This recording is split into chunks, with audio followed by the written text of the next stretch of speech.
I'm Eric Loy, and welcome to Eric Loy Interviews.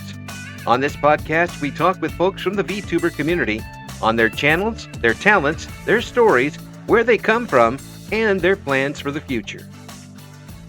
We would like to welcome folks from the Owlchemist here. Hello. Hello, hello. Thank you for having me today. Please introduce yourself to everybody. Hi there. My name is Crescent Sterling. I am the Owl Assistant over at the Owlchemist VTuber channel. Mm-hmm. The Owlchemist channel is a couple people, right? Yes, that's a recent development. So the channel is full run by myself, and I've just recently brought on someone else to sort of play the role of Noctis, the namesake Owlchemist, as it were. Yes. So previously, that was kind of a secondary character that was more in the background to kind of make things a little bit more lively and sort of play into the lore of the channel, as it were. Because I originally started not as a VTuber, but as what's more casually known as like a face cam streamer, and even back then Noctis was kind of the mascot, and when I became a VTuber, it's like, well, I'm not Noctis. I'm not going to try to be Noctis. I'm me. I'm Crescent. Yes. So we just kind of established it as being kind of like a duo show. Yeah. Folks, you got to check it out. We're going to have the links in the description, and it is a lot of fun. I tuned in the other night and sat in for a while, and that was a lot of fun. I mean, you guys are having fun with it. Aw. And so, thank you. It was one of Noctis's streams that you just kind of chimed in on. So we've only just started doing those. So he's getting involved in the streaming side of things now as well. Yeah, that's cool. It's nice to be able to kind of go double barrels on people every once in a while. And yeah, I've been finding that it's also a lot of fun to have someone else's energy to bounce off of. I love interacting with chat. Yeah. But one thing I've found as the channel has grown or the community has grown is sometimes there's just so much going on. Chat as a whole becomes less individual conversations that you can bounce back in real time, and more kind of like the entity of chat itself. It becomes an entity unto itself. You do tend to lose a little bit of the individuality of it, and I see folks that have chats that are just going faster than my old eyes can keep up with, and I'm like, how do you even do this? But I imagine it's a lot of practice. Oh yeah, I mean, they pick one out at random, and then hopefully that person is still there by the time the words come out. Yep, more or less. Yeah, but so when did you get started on VTubing yourself? I believe with streaming in general, I started in 2021, and then I did just regular cam streaming for a couple of months in that before I discovered VTubers, and then I kind of made that jump over. So I want to say about 3 years as a VTuber. February is my channel's 4th anniversary month as a whole, so I want to say about 3 to 4 years. Wow, that's an OG type of channel there. Yeah, I've been going at it for a little while now. Not my longest running hobby, but I have a feeling it'll probably surpass my previous one, which was cosplay, which I consider myself more or less retired from now, but I was at that for about 10 years at least. Wow. And you still get the call for it every once in a while? I mean, the urge to do something along those lines? Yeah. Still do. It's hard to walk completely away from something like that. Yeah, especially when it's like such a big part of your life and such a it shaped me a lot. It was a very trying to think of the right word. It was a cornerstone kind of hobby in how I went on to develop as a person, because I first got into cosplay when I was like 15. Yeah. And did that give you more confidence in yourself? And most certainly. So believe it or not, back when I was about 15, 16, I could not really order food for myself at a McDonald's without getting extremely nervous. Wow. And here I am having an interview with you right Yeah. now, or talking on stream in front of like a live audience. Yeah. So it's definitely helped. It's been gradual steps, but they've definitely taken me pretty far over the years. Well, with your, I mean, you got a great voice for this. With you project really well. So I have a hard time Thank you. imagining a little mouse coming up to the drive-thru. Can I have a Big Mac, please? I just don't, I can't hardly hear that coming out of you. So it must have been a real transformation for you once you were able to get out there and be a part of that community. Yeah. Thank you for what you said as well about the sort of getting the voice out. That I think how that kind of progressed is I was in cosplay, and then I became part of a cosplay group known as the Assassin's Guild of Australia, and I became a state admin, or head assassin for my state. And a lot of that involved organizing people for photo shoots, giveaways, that kind of thing. And that involved having to marshal and organize people in person, cosplayers no less, so worse than herding cats. And that required a lot of projecting, Yeah. and a lot of confidence, and a little bit of leaning into character, but still keeping it quite casual and relatable. Yeah. Um, I mean, that's it. You went from reverse to fourth gear there. Uh, Yeah, and then the job that came from that went from marshalling maybe a party of 20 assassins and Templars to marshalling literally hundreds of people in an international airport, which I did for about 5 years there as Oh, well. oh my gosh. So yeah, that's a turnaround, I would think. Hmm. Yeah, Yeah. I don't know if you can Yeah. have a bigger turnaround than 180 degrees, but if it was possible, you have to go different dimensions, but you'll get there eventually. Uh, You'll get there, and yeah, if anyone knows how to do a full turnaround, I'd say it'd be an owl. Like you've seen how far their heads that's can turn, that's right? very true. That has creeped me out since I was a child. Yes. She, I hear you chuckling at me in the background there. You know what I'm talking about. I know exactly what you're talking about. Yep. So, just getting that confidence, and so when did you decide to go from doing the cosplay, which by the way, hats off to you for doing that because that's a lot of Thank work. you. That's a lot of work to and you added so much work on top of it. I mean, for crying out loud. Um, Going from that to actually going on and streaming, um, that's it's not quite the same. I mean, you still have an audience, but how how did it go from one to the other? I want to say largely the pandemic is Mm, probably responsible for that, which we kind of already know. Like the pandemic saw a massive flux of streaming and content creation in general because right. people had time on their hands. People were at home. Hmm. So people were at home to either watch content or create content. And at that stage, I had been spending a lot of time online in like writing communities, and a online friend of mine had recently started streaming. I hadn't thought of streaming before this at all, but a friend had mentioned it. I'm like, oh, that sounds like really fun, because I'd kind of fallen out of playing video games because I had gotten into that kind of grind mindset, or Yeah. feeling a little bit stir crazy, in the sense of like, I feel like I need to be doing something. I feel like I need to be productive. And, I was reaching that part in my mid adult life where it was like, oh, I need to be an adult now. I can't just play video games. That's like a childish thing. Mm, So I'd play a video game and I'd only be able to spend like an hour or two before I feel like, oh, okay, I need to do something now. nah. Where seeing them stream and then eventually like trying it myself is like, oh, okay, so I'm technically still being productive. I'm not just playing games. I'm also entertaining and making content and Yes. like interacting with people. It kind of added a few layers Mm. to what I was doing. It kind of kicked me out of that mental funk that I kind of fell in towards like that mid stage of the pandemic. So you subconsciously found an excuse to play video games. Yes, and I'm very glad I did. You're not fooling me. No, that's great. I mean, you're able to do that. Now it's obviously become a pretty big part of your life. Has it kind of replaced what cosplay was doing for you, or is it a whole new place in your life? Yes.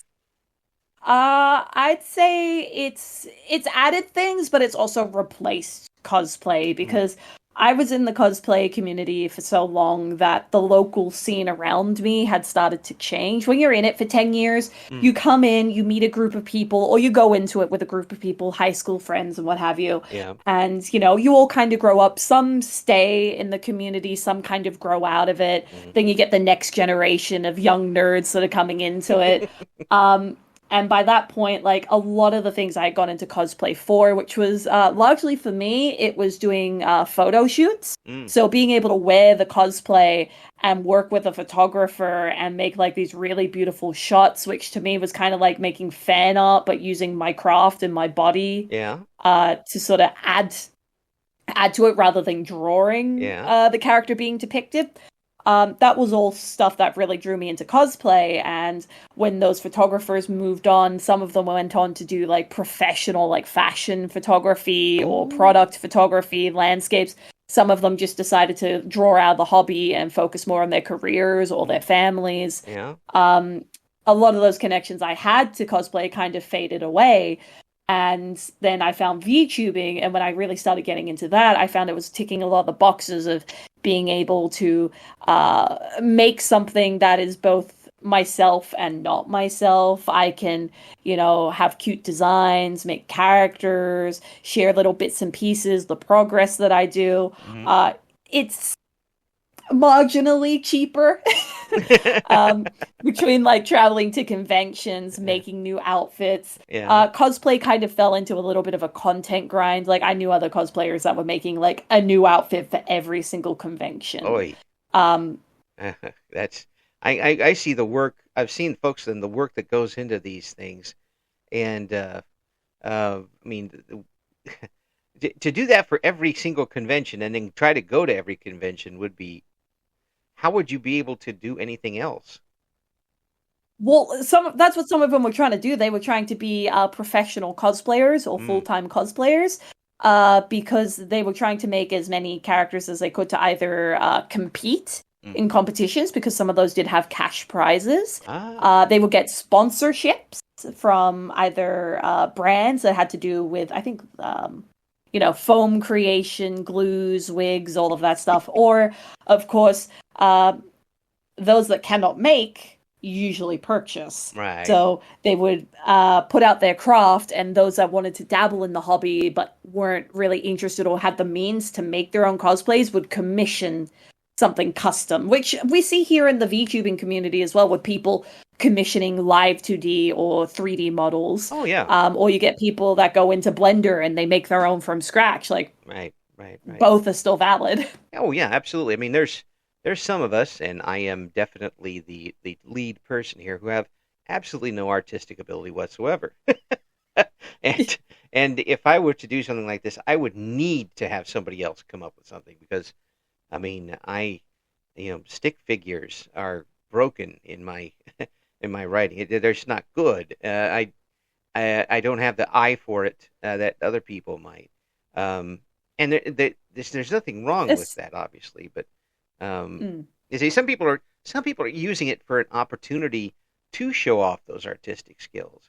So in this case, are you kind of um, using VTubing to uh, to show us what you got?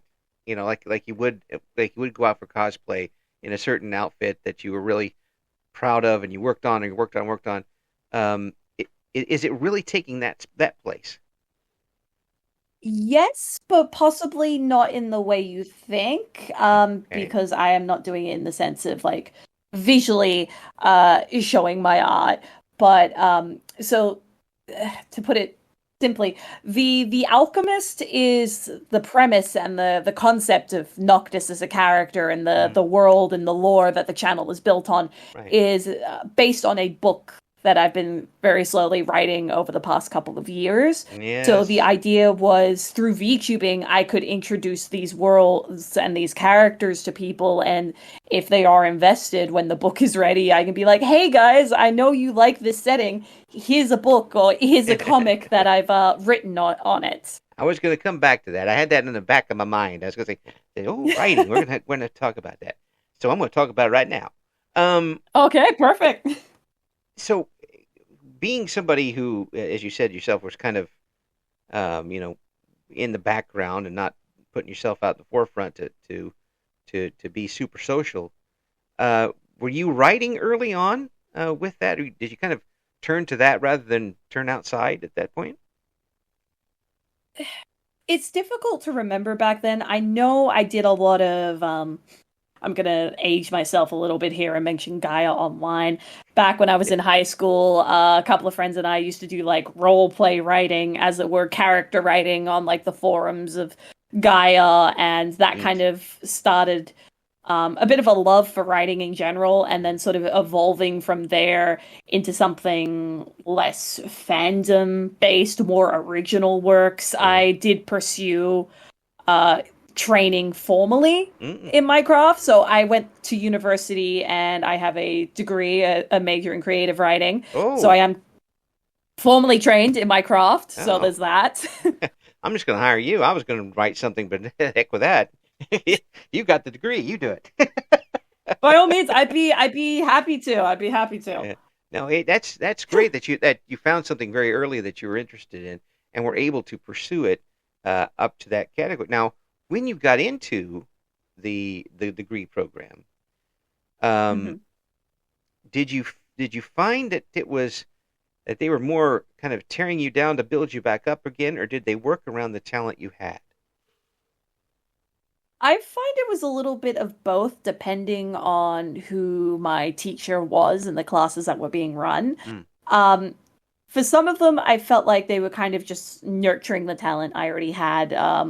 But with others, I could tell it's a case of like, okay, I'm writing in a way that they kind of want to tear down and build back up. mm. I- it's difficult to describe. See, that's the thing. Writing in words is sometimes far easier than speaking them aloud. Yes, it Sometimes is. just seeing the way the words flow on the Yeah. page. But back then, at least, so I'm pulling this a couple of years back to when I was in the first couple of years of my university degree, Yeah. I would do prose that was quite told to be was quite descriptive, but was sometimes a little bit archaic in my word choice because I tended to use a more extended sort of vocabulary because I found sometimes it's not about pulling out the thesaurus, be like, oh, look how many words I know. I'm such a great writer. Right. But words have connotations and those connotations can be loaded with different meanings. Mm, So when it comes to visual description, I find it's quite important to try and find the right word because you want to give the right impression. But sometimes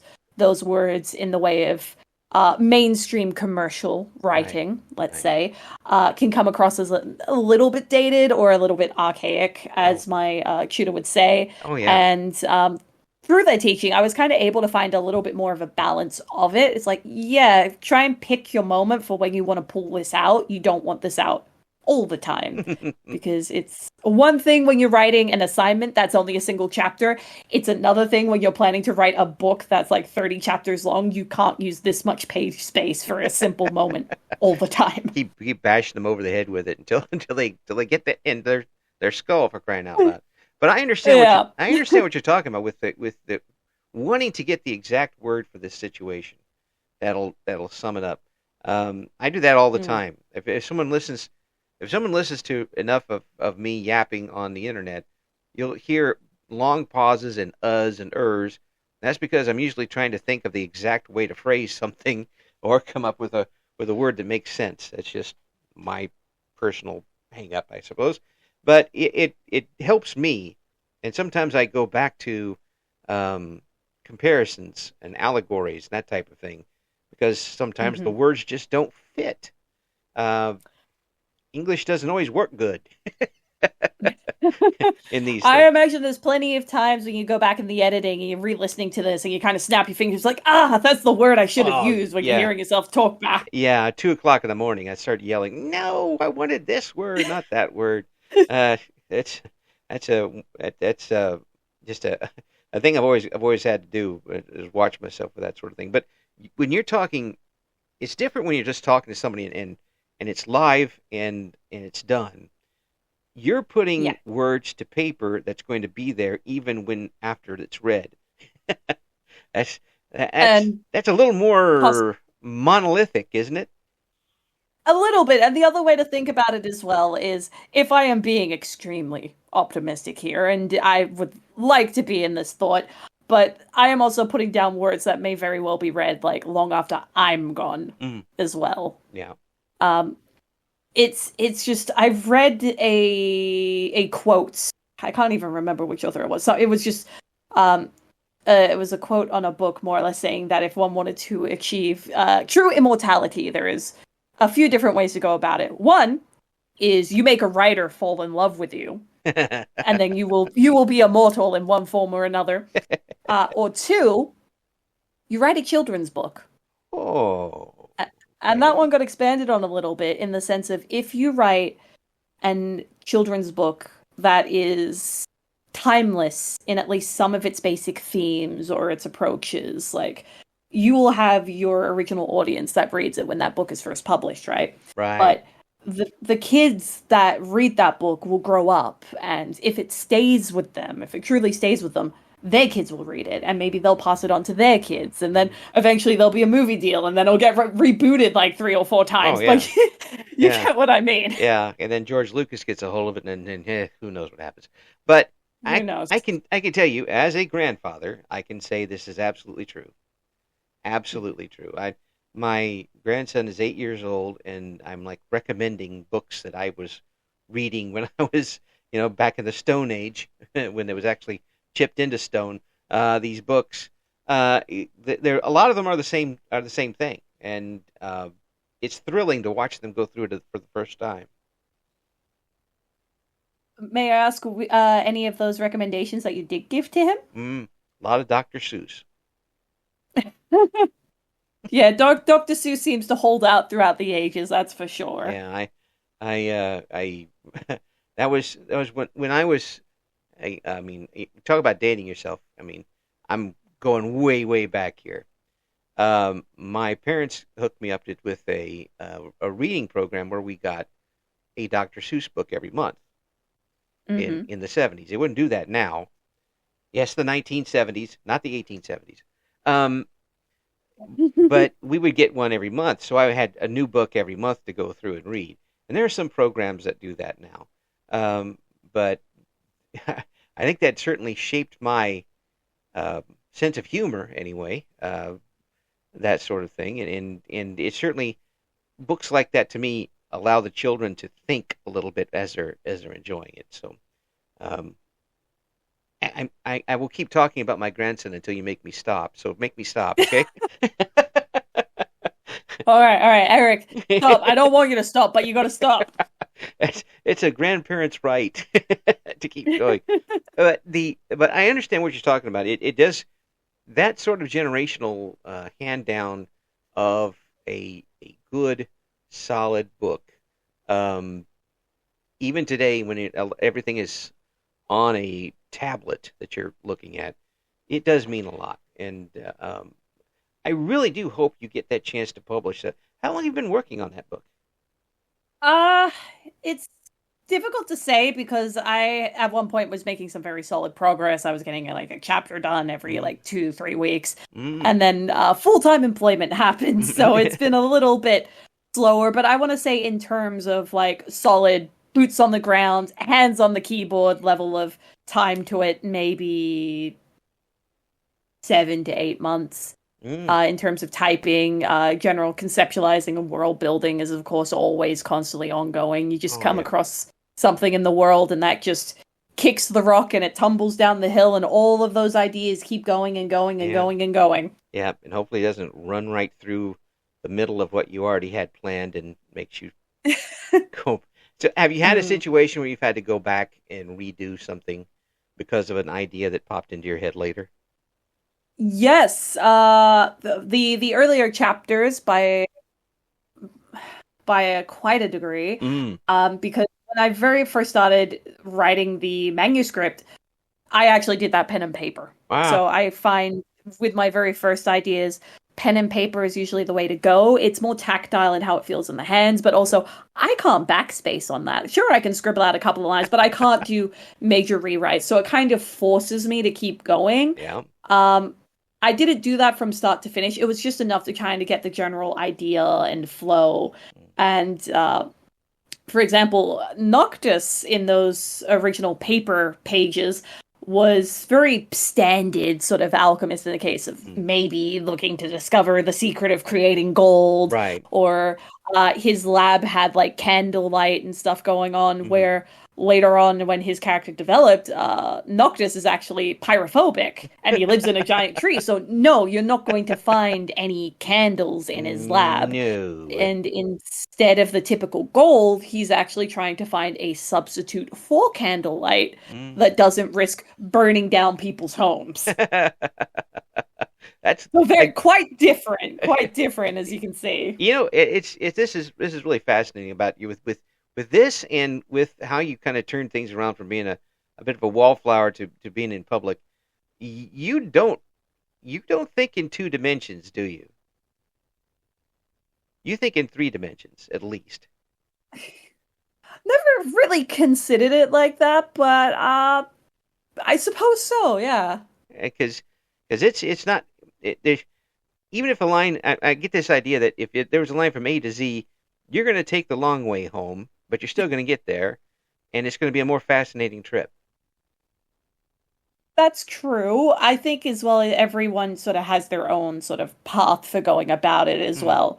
Like the way I think about it is, sure, maybe there is a path through the park that's paved over, but you get the people that work on the cement path. Then you get the people that walk on the grass adjacent to the path because they like the springiness of the grass under their feet. And then you get the people that just walk through the open field of the park because they want to actually admire everything on the way. And then they just kind of swerve back around to where the pavement is at the end of the Yeah. park. And then you then So, then you get people who just run around and fall over and trying to find places to go. Really, I appreciate that a lot because that shows a lot of creativity to me, and I think it's very obvious that from what you just talked about, doing this channel and everything that you've got invested in it, and the background you've got in it, the book, the cosplay, that you are very obviously an extremely creative person.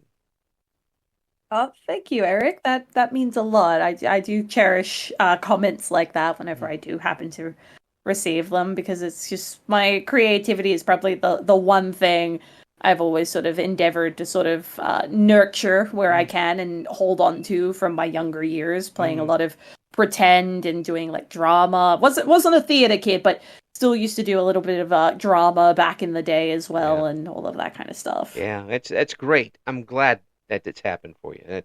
That you haven't that hasn't faded.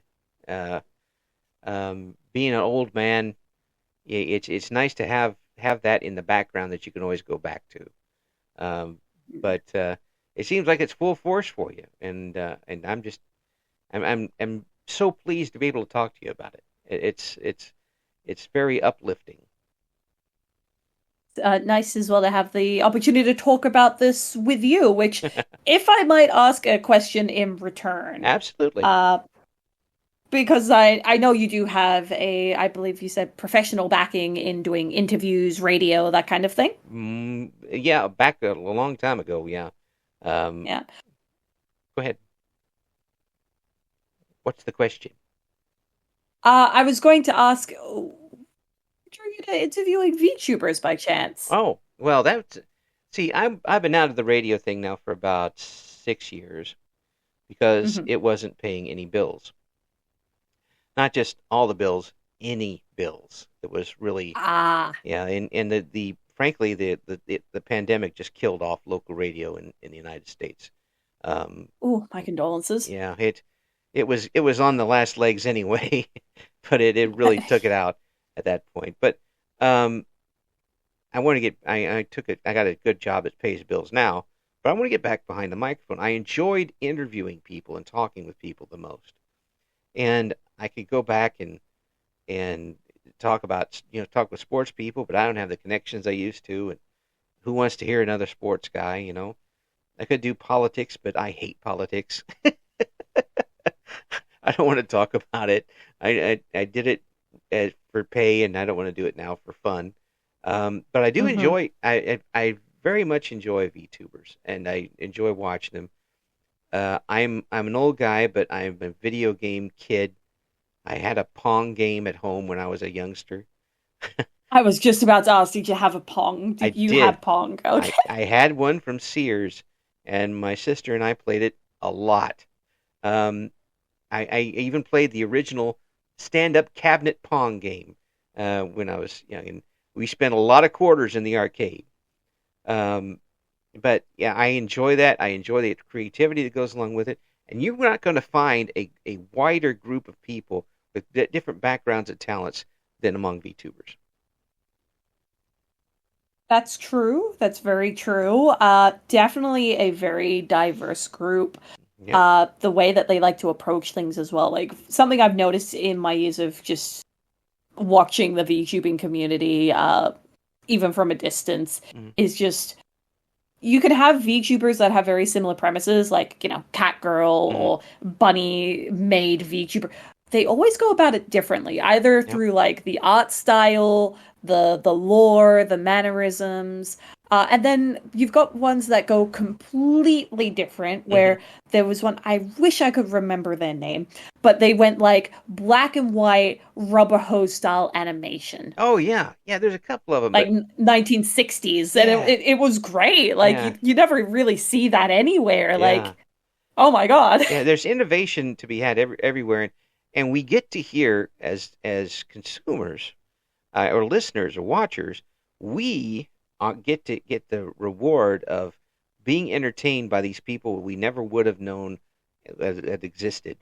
Basically, we Yeah, that's we very wouldn't have true. known that VTuber X is a tremendous singer uh, who who wouldn't have gotten the opportunity to show that to the public until now. We wouldn't have gotten an opportunity to see somebody doing a baking stream that is their passion, or an art stream, or just Yeah.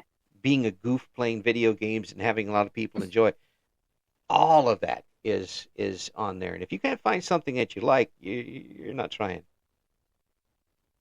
The thing that also gets me really excited about VTubers as well is that the technology behind it Mm. and like streaming and all the different programs is always constantly evolving Oh as yeah. well. So you have people that are kind of like forerunners and really pushing the limits of like what VTubing tech can do. Oh yeah. Between like the facial tracking, now you've got VTubers that can have hand tracking. You've Mm-hmm. got the ones that are 2D dimensionally drawn, so live 2D, and then you've got the 3D models, such as myself, Mm-hmm. which once you get into like the 3D realm, like you can go as far as full body tracking if you have the right hardware for it. So you can see the real time movements of just like people dancing or Yeah. hand tracking or like the intricacies of the facial shapes. Oh, Just it's crazy. wow. It's crazy. But Hmm. again, you can go that deep if you want, or you can be effective as a PNG tuber and still be Yeah, entertaining. And it's not, you don't have to spend all the money if you don't want to. Uh, that's very true. I started as a PNG tuber, actually. yeah. Um, I started as a PNG tuber. I had a wonderful artist Mm-hmm. called Kada Mm-hmm. who did like just a couple of just a static and then a talking icon, and then a couple of different expressions. I think I had maybe like base talking, I had thinking, I had laughing, I had pouty, Right. and I just had them tied to a hotkey so I could kind of just base show different expressions, and then I just kind of worked on my voice to try and really get across like, oh, like you just threw something. How could you just throw something at me? What is wrong with you? Cheese, really? Like Cheese?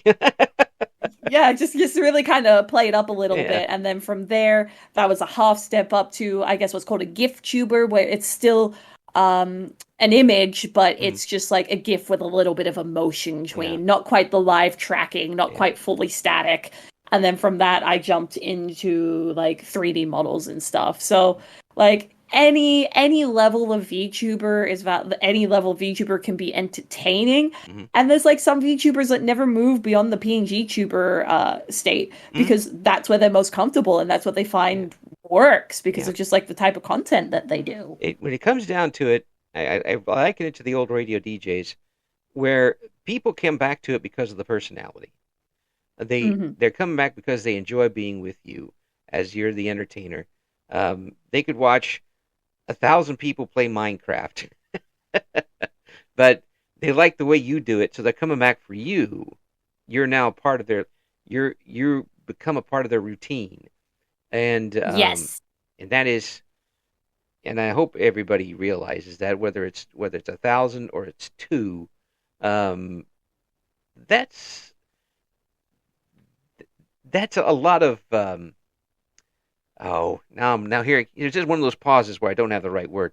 Uh, that's a lot of purchase that someone is doing for you. They're giving you a lot of their time. They're making you a Yeah, part of their life. it's still someone taking the time from their day to decide, I want to spend it with this VTuber or Mm. this person, even if I'm just sitting there and I have them up on my TV while I do some vacuuming or fold some laundry, or if I'm sitting there and having an active conversation with them in their chat. Like, especially with how fast and how busy the world has gotten, And very those little small. moments of people just choosing to spend their time with someone are all the more valuable, I Oh yeah. find. Like, even like I have people that they might only come in just for like 20 minutes to half an hour and they just say, hey, look, I just wanted to say hi before I had to go to bed. It's like I still treasure that, and I always tell them, it's like, look, I just really appreciate you saying hi. Like, feel free to enjoy the lab while you're here, and when you do go, if I don't get to say goodbye, I hope you have a good night. Well, I tell you, folks, I absolutely have to extend an offer for Crescent to come back again because we're running out of time. We haven't hardly talked about everything we want to talk about. Uh, Before we go, I'll let folks go again. We're going to have all the links in the description for the video, so you got to check out what the Alchemist is up to because there's, as you can tell, there's a lot of talent and a lot of creativity behind it, and you've got to check it out. I got to ask you too. Do you have any big plans coming up here soon for the channel? Oh, big plans. Yeah, we do. So we are planning a renovation of the lab, as I've been kind of code naming it. Mm. Currently our backdrop is a lovely 2D artwork done by a artist by the name of Len. Mm. But we are instead using their basis as a foundation for a 3D rendition of the lab. So that's going to be a full 3D environment. Still using Len's original works and textures for that art direction and that vibe. So there's that, and then I suppose we'll be getting back into like more D&D stuff because we've been alternating that between like the usual gaming streams and all that. Yeah, There are no ceilings for you, are there? I certainly hope not. The sky is limitless, and I definitely try to be the same. Mm. Folks, you got to check out to see what they're up to over at the Alchemist. We're going to have that description, and we got to have you back because there's just too much more to talk about here. And thank you so much for coming on. It's an absolute pleasure. Likewise, thank you so much for having me, Eric, and we'll see about another one sometime in the future.